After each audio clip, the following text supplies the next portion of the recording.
Hello friends, आज हम जो टॉपिक डिस्कस करेंगे इस वीडियो में वो है GST applicability on director remuneration. जैसा कि हम जानते हैं कि जो जीएसटी की एप्लीकेबिलिटी है ऑन डायरेक्टर रेम्यूनरेशन, ये टॉपिक बहुत ही डिस्प्यूटेड है। जैसा कि हम जानते हैं कि जुलाई ऑनवर्ड, जब से जीएसटी आया जुलाई 2017, जो जीएसटी है डायरेक्टर रेम्यूनरेशन पे वो अंडर रिवर्स चार्ज है।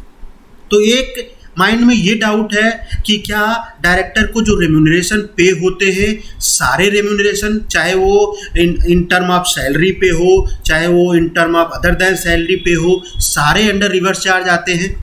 तो अभी तक हम जो कॉन्सेप्ट लेके चल रहे थे कि अगर एम्प्लॉई और एम्प्लॉयर की रिलेशनशिप में कुछ पे होता है तो हम उसको उस पर जीएसटी रिवर्स चार्ज में नहीं पे करते थे, कंसीडरिंग कि ये शेड्यूल 3 में फॉल करता है और इस पे जीएसटी नहीं लगता है।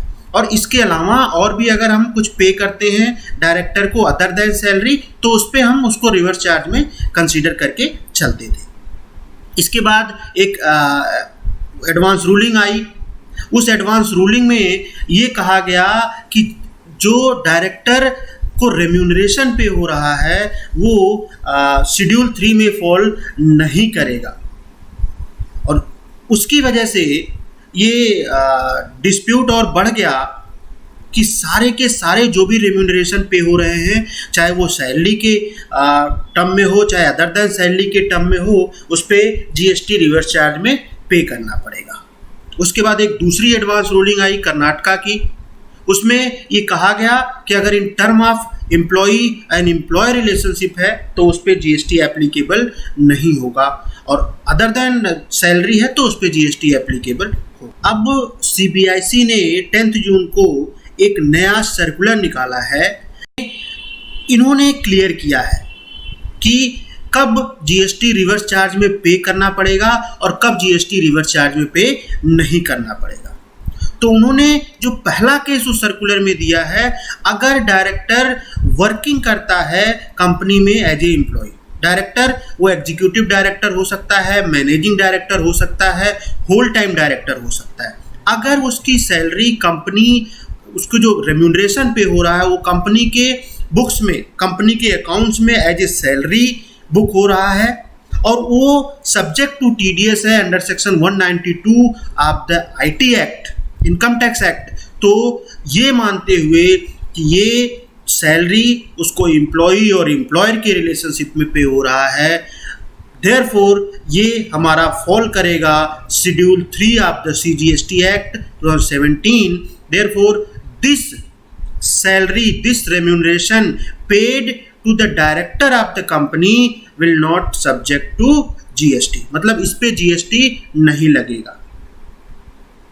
और अगर कोई director as a employee work करता है और उसको जो रेम्यूनरेशन पे होता है वो कंपनी के बुक्स में अदर देन सैलरी बुक की जाती है और टीडीएस भी डिडक्ट होता है under section 194J considering as professional services, तो ये शेड्यूल 3 में कवर नहीं होगा और ये कंपनी को अंडर रिवर्स चार्ज मैकेनिज्म इस पे जीएसटी पे करना पड़ेगा।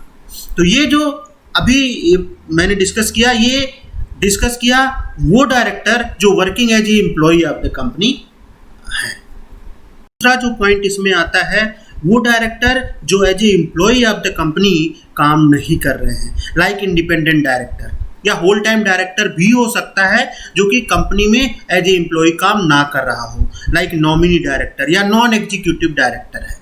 इस केस में अगर कंपनी कुछ पे करती है डायरेक्टर को तो वो सैलरी नहीं मानी जाती और वो शेड्यूल 3 में फॉल नहीं करेगा। In such case the company is liable to pay the GST under reverse charge mechanism. तो ये एक बहुत डिस्प्यूटेड मैटर था जो अब सीबीआईसी ने वाया सर्कुलर नंबर 140 जो है इसको क्लेरिफाई कर दिया है। अब ये मैटर हमारा क्लोज हो गया, क्लियर हो गया कि किस पे हमें जीएसटी पे करना है, किस पे कंपनी को जीएसटी पे करना अंडर रिवर्स चार्ज मैकेनिज्म और किस पोर्शन पे कंपनी को जीएसटी नहीं पे करना है। इससे रिलेटेड कुछ आपकी और क्वेरी है तो आप हमें मेल करके, व्हाट्सएप करके पूछ सकते हैं। Thank you for watching this video.